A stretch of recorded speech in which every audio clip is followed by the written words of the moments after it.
Month for Ms. Johnson's 5th grade class is Alejandra.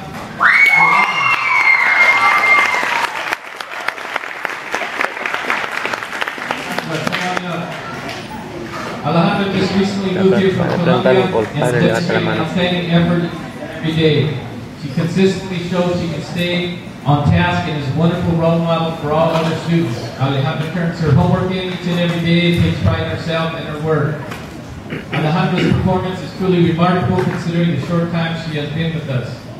She has made stellar improvements in her language skills and is on a track for a fantastic year.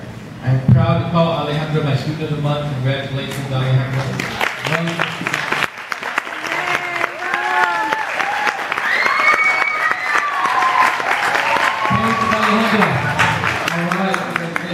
Good job. All right, student of the month for Ms. Berlai's Language Arts, and that would be Victor Arias.